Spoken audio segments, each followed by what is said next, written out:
அன்பான தனுசு ராசி நேயர்களே, இந்த விதி என்ன பாடுபடுத்தும் தெரியுமா? நம்ம ஒரு செய்தியை செய்யணும் அப்படின்னு முயற்சி பண்ணி ஆரம்பம் பண்ணுறீங்கன்னா அது நடக்க விடாது. அதில் என்னன்னா நிறைய பேர் கேலி பேசுவாங்க, நம்மளை நிறைய பேர் ஏற்றுக்க மாட்டாங்க. இப்போ இதே மாதிரி தொடரும்பொழுது போடா எனக்கு எதுவுமே வேண்டாம் அப்படின்னு நமக்கு தோண ஆரம்பிச்சிடும். நல்லா தெரிஞ்சுக்கிங்க தனுசு ராசிக்காரர்களே, ஒரு பொழுதும் நீங்க ஒரு விஷயத்திலையும் பின்வாங்க வேண்டாம். உங்க வாழ்க்கையில ஆரம்பத்திலிருந்து உங்களுடைய வாழ்க்கை, நீங்க சின்ன வயசா இருந்தாலும் சரி பெரிய வயசா இருந்தாலும் சரி, இந்த பதிவை கேளுங்க. இதுல ஒரு முடிவுக்கு வாங்க. நீங்க எதையுமே தெரிஞ்சுக்க வேண்டாம். வாழ்க்கையில நீங்க எதையும் தெரிஞ்சுக்க வேண்டாம். உங்களுக்கு அதுக்கு என்ன சொல்லுவாங்க, ஒரு இடத்துல வேலைக்கு போறோம்னா எக்ஸ்பீரியன்ஸ் இருக்கான்னு கேட்பாங்க இல்லைங்களா? தனுசுக்கு மட்டும் பெரிய பலம் எது தெரியுமா? எங்க போறீங்களோ அங்கதான் ஒரு விஷயத்தை கத்துப்பீங்க. என்ன வேலைக்கோ அந்த வேலையில தான் உங்களை நீங்க எக்ஸ்பீரியன்ஸ் பண்ணிக்க முடியும். அதுக்கு முன்னாடி அந்த எக்ஸ்பீரியன்ஸ் இருக்கவே இருக்காது. எக்ஸ்பீரியன்ஸ் இல்லைன்னு நீங்க எங்கேயும் வருத்தப்பட்டு பின்னாடி போகாதீங்க. உங்களுக்கு வேலை கொடுக்குறவங்களா இருக்கட்டும், உங்க வீட்டில் உள்ளவங்களா இருக்கட்டும், அவங்கள்ட்ட சொல்லுங்க, என்னை நீ நம்பு, எனக்கு இந்த வேலையை கொடு, நான் செஞ்சு காட்டுறேன், அப்புறமா பாரு அப்படின்னு சொல்லுங்க. ஏன்னா உங்களுடைய விதி என்ன பண்ணும்னா உங்களுக்கு ரெகக்னைசேஷன் கொடுக்காது, அங்கீகாரத்தை கொடுக்காது. இதுதான் உங்க விதி. அந்த இடத்துல அங்கீகாரத்தை பெறுவதற்கான வழியை தான் தனுசு முயற்சிக்க முடியும். அதுவும் அந்த அங்கீகாரத்தை எப்படி தனுசு பெற முடியுங்கிறதையும் சொல்லித்தரேன். இன்னொருத்தவங்க சப்போர்ட்ல உங்களுக்கு கிடைக்காது. உங்க பலத்தை நீங்க அறியும் பொழுதுதான் உங்களுக்கு அங்கீகாரம் கிடைக்கும். உங்கள் பலத்தை நீங்கள் அறியும் பொழுது. நல்லா ஞாபகம் வச்சுங்க. எனக்கு இந்த திறமையெல்லாம் இருக்கா, என்கிட்ட இந்த திறமை உள்ள இருக்கா அப்படின்னு இதை நான் தெரிஞ்சு உள்ள எடுக்கும் பொழுது நான் எங்கேயோ போயிடுவேன். லைஃபே எனக்கு ஸ்டைலே மாறும். உங்களுடைய வளர்ச்சியோட விகிதம் அதிகமாகும். ஆனா அதே நேரத்துல இன்னொருத்தவங்களை நம்பி இருக்கும் பொழுது உங்களுக்கு வளர்ச்சி இருக்காது. எக்ஸ்பீரியன்ஸை பார்த்துட்டு தான் நான் ஒரு வேலைக்கு போகணும், எக்ஸ்பீரியன்ஸை பார்த்துட்டு தான் என் வாழ்க்கையை நடத்தணும்னா உங்களுக்கு வாழ்க்கையில வெற்றி கிடைக்கிறது ரொம்ப சிரமம். உங்க விதி பல இடத்துல விளையாடும். எப்படியெல்லாம் விளையாடும்? முதல் விஷயம், அங்கீகாரம் கிடைக்காம விளையாட வைக்கும். ஒரு விஷயத்தை முழுமையா முடிக்க விடாது. தனுசு ராசிக்கு பெரிய போராட்டமே என்னன்னா, எந்த விஷயத்தை எடுத்தாலும் முழுமையா முடிக்க முடியாது. ஒண்ணு நம்ம மனசு இடம் பெறாது, ஈடு கொடுக்காது, இல்லைன்னா சூழ்நிலை நம்மளை குழப்பி விட்டுரும். காரணம் நாமன்னு எல்லாருக்கும் தெரியும், ஆனா நாம காரணமே இல்லை. நாம ரொம்ப ஆர்வமா தான் இருப்போம், ஒரு விஷயத்தை முடிக்கணும்னு தான் ஆசைப்படுவோம். ஏதோ ஒரு காரணம் நம்மை முடிக்க விடாம தடுக்கும். இதெல்லாம் தான் விதி.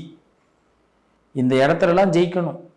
ஏறத்தாழ தனுசு ராசிக்காரர்கள் மட்டும் லைஃப்ல ஃபர்ஸ்ட் கால் இயர், ஒரு மனுஷனுக்கு 100 வயசுனா 25 வயசு வரைக்கும் ஜெயிக்க முடியாது. 25 வயசுக்கு பிறகுதான் தனுசு ராசிக்காரர்கள் ஜெயிக்கிறத பத்தி யோசிக்கவே முடியும். அப்புறமா தான் அவங்க போடுற பிளான் பை ஒன் அவங்களுக்கு வெற்றி கிடைக்க ஆரம்பிக்கும். அதுவும் 27 வயசு தனுசு ராசிக்கு ஆயிடுச்சுன்னா வெற்றியோட இடத்துல போய் உட்காந்துருவாங்க.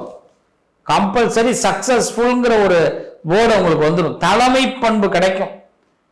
யாராலையும் முடியாத தலைமை பண்பு தனுசுக்கு கிடைச்சிடும். அப்ப விதி 27 வயசு வரைக்கும் தான் சோதிக்கும். அதுக்கு பிறகு எல்லாம் ப்ரமோஷனுக்காக சோதிக்கிறது, முன்னேற்றத்துக்காக சோதிக்கிறது. அப்படின்னா என்ன? நீங்க ஒரு இடத்துக்கு போயிட்டீங்க, அதுக்கப்புறம் ப்ரமோஷன், உயர்வு நிலை. லட்சாதிபதியா இருந்தா கோடீஸ்வரன் ஆவீங்க. கண்டிப்பா சொந்த நில புலங்கள் வாங்கக்கூடியவர்கள் தனுசு ராசிக்காரர்கள். தனக்குன்னு வீடு, தனக்குன்னு வாசல், தனக்குன்னு வாழ்க்கை, இப்படிதான் உங்களுக்கு பிடிக்கும். நான் கூட்டு குடும்பத்தில் இருக்கிறேன், நான் ஒன்னா இருக்கிறேன், மண்ணா இருக்கிறேன், அதெல்லாம் பிடிக்காது. என்ன முடியாதுன்ட்டு இல்லை, நான் தனியா இருக்கிறேன், நான் வாழ்ந்து காட்டுவேன். இதுதான் தனுசு. அதனாலதான் நான் எப்பயுமே தனுசு ராசியை பார்த்து என்னுடைய ஒரு பாடல் நான் சொல்லுவேன். புரட்சி தலைவருடைய ஒரு பாட்டு, மாபெரும் சபையில் நீ நடந்தால் உனக்கு மாலைகள் விழ வேண்டும், ஒரு மாற்று குறையாத தங்கம் இவன் என்று போற்றி புகழ வேண்டும் அப்படின்னு சொல்லுவோம். உன்னை அறிந்தால் ஒரு பாட்டு ஒன்று வரும், தமிழ் படத்துல போய் பாருங்க. அருமையான பாட்டு, தத்துவமான பாட்டு. இந்த பாட்டு தனுசுக்கு ரொம்ப பொருத்தமான பாட்டு. என்னுடைய நண்பர் ஒருத்தர் வந்து காலர் டியூன்ல வச்சிருந்தார். நான் உடனே அவர்கிட்ட கேட்டேன், நீங்க என்ன ராசி அப்படின்னு. தனுசு ராசி தானே அப்படின்னு. ஆமா, எப்படி சொல்றீங்க அப்படின்னாரு. இந்த பாட்டு உங்களால தான் வைக்க முடியும் அப்படின்னு. உண்மையிலேயே இந்த பாட்டை காலர் டியூன்ல வச்சிருந்தார். நான் போய் கேட்டேன், நீங்க தனுசு ராசி தானே அப்படின்னு. ஏன்னா அந்த இடத்துல என்ன வார்த்தை இருக்குன்னு கவனிக்கணும். இன்னொருத்தனை நம்பல. உன்னை அறிந்தால், நான் என்னை அறிந்தால் தான் நான் முன்னேற முடியும். நான் இன்னொருத்தனை போய் தெரிஞ்சுக்கிட்டு இருந்தேன்னா நான் முன்னேற முடியாது. தனுசு ராசிக்காரர்கள் பிறக்கும் பொழுதே ஒரு சிஸ்டம் இருக்கு பார்த்தீங்களா, கம்ப்யூட்டர் சிஸ்டம் மாதிரி. அந்த சிஸ்டத்தால எல்லாத்தையுமே இயக்க முடியும், எல்லா இயக்கத்தையும் நிப்பாட்ட முடியும். தனுசு நினைச்சதுன்னா ஒரு விஷயத்தை இயக்க முடியும், ஒரு விஷயத்தை நிப்பாட்ட முடியும். அதான் தனுசு ராசி. ஸ்டார்ல மின்னக்கூடிய ஸ்டார் வந்து தனுசு தான். ஆனா அது பொறுமையா பிரகாசம் ஆகிறதுக்கு லேட் ஆகும். ஏன்னா விதி நம்மளை கவ்வும், விதி நம்மளை சோம்பேறித்தனத்தை கொடுத்துரும், விதி பரபரப்பை கொடுக்கும், படபடப்பை கொடுக்கும். நம்புங்க, தனுசு ராசிக்காரர்கள் என்னைக்குமே டைம் மூமெண்ட் நிறைய எடுத்துங்க. 10 நிமிஷத்துல ஒரு விஷயத்தை கடக்கிறதுக்கு நினைக்காதீங்க, தடுக்கி விழுந்துருவோம். ஆற அமர யோசிச்சு செயல்படுங்க, அவ்வளவுதான். திருவாரூர் தேர் மாதிரி இப்படியே பொறுமையா வாங்க, வாழ்க்கை வெற்றி அடைஞ்சிரும். அதே ஃபாஸ்ட் மூவ்மெண்ட் தனுசு ராசிக்கு ஒத்தே வராது. பதற காரியம் சிதறி போயிடும்னு சொல்லுவாங்க பெரியவங்க எல்லாம். விதி அங்கெல்லாம் விளையாடும். நான் இப்ப பேசுறது விதியை வந்து, விதி வலிமையானது, அதை வெல்வதற்கான வழியை சொல்லிக்கிட்டு இருக்கேன். அதனாலதான் நான் சொன்னேன், நீங்க என்ன சுச்சுவேஷனுக்கு எவ்வளவு பெரிய இடத்துக்கு அடைந்தாலும் உங்களுக்குன்னு ஒரு மாலை விழுந்துகிட்டு இருக்கும். அந்த இடத்துலயும் மாற்று குறையாத தங்கமா நீங்க இருப்பீங்க. இதுக்கு ஒரே காரணம், உன்னை நீ அறிந்தால் மட்டும்தான். அதுதான் உங்களுடைய தத்துவம், உங்களுடைய வேத வாக்கு. இது உங்களை அறிய வைக்கிறது யாருன்னா ஒரு குரு. யாரோ ஒரு குரு நம்ம வாழ்க்கையில வருவாங்க, அவங்க நமக்காக பேசுவாங்க, அதை நம்ம காது கொடுத்து கேட்போம். அதுதான் நம்ம வாழ்க்கை வளர்ச்சியை உண்டாக்கும். யாரோ ஒரு மனிதரோட நம்ம வந்து ஒரு கொடைக்கு கீழே போகும்போது நினையாம போவோம். பார்த்துறீங்களா? எதுக்கு கொடை பிடிக்கிறோம்? வெயில் எதுக்கு கொடை பிடிக்கிறோம்? வெயிலுடைய தாக்கம் கம்மியா காட்டும். மழையில தலையை காப்பாத்திக்கிறதுக்கு தான் கொடை பிடிக்கிறோம், வேற ஒண்ணுமே இல்லை. உடம்பெல்லாம் நினையும். தலையில தண்ணி விடாது கொடை பிடிச்சா, தலையில வெயில் படாது கொடை பிடிச்சா. வெயில் பட்டா மயக்கம் வரும், தண்ணி பட்டா ஜலதோஷம் பிடிக்கும். அப்ப எதிர்காலத்தோடைய நிலையை கொண்டுதான் கொடை பிடிச்சுக்கிறோம். இப்ப புரியுதா?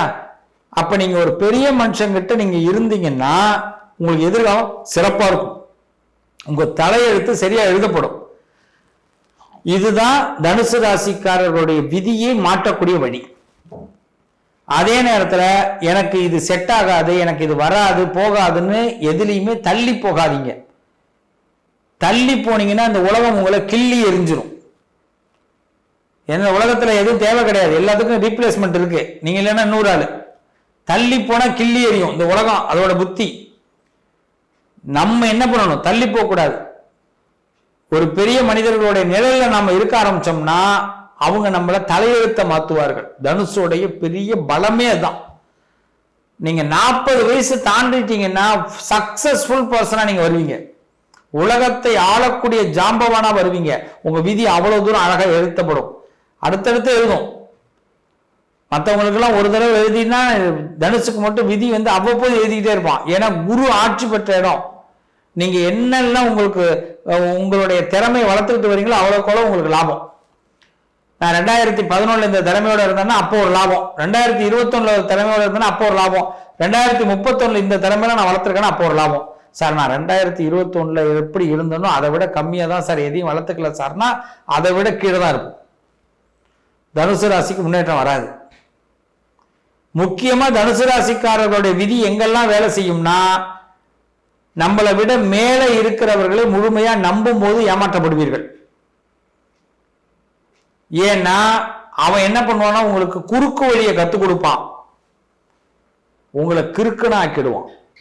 தனுசு ராசிக்கு குறுக்கு வழி ஒத்து வராது. நல்ல ஞாபகம் வச்சுக்கோ. தனுசு ராசிக்கு நேர் வழி மட்டும்தான் ஒத்து வரும். ஸ்ட்ரைட் ஃபார்வர்ட், ஸ்ட்ரைட் வே. இந்த குறுக்கு வழியில பேசுறவன், கொள்ளை அடிக்கிறவன், வந்து ஏதாவது நம்மளை வந்து அவனை வச்சு நமக்கு பிளான் பண்ணுறவன் இவெல்லாம் வேண்டாம், எல்லாரையும் வெறுத்து தள்ளிட்டு என்கிட்ட இந்த திறமை இருக்கு, இந்த திறமைக்கு நான் விலை போவேன், அவ்வளோதான், நீ என்னைய நம்பணும், நான் உன்னை நம்ப மாட்டேன். இந்த நம்பிக்கையோட தனுசு உங்களுடைய பாதை எடுத்து வைங்க.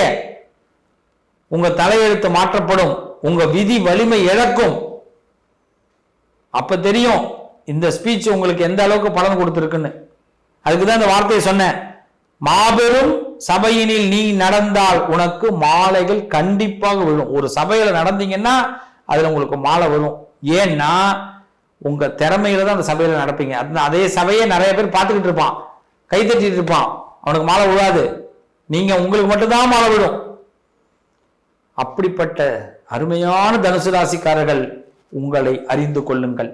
உன்னை அறிந்தால் உலகம் உன் கையில். வாழ்த்துக்கள், நல்லதே நடக்கும்.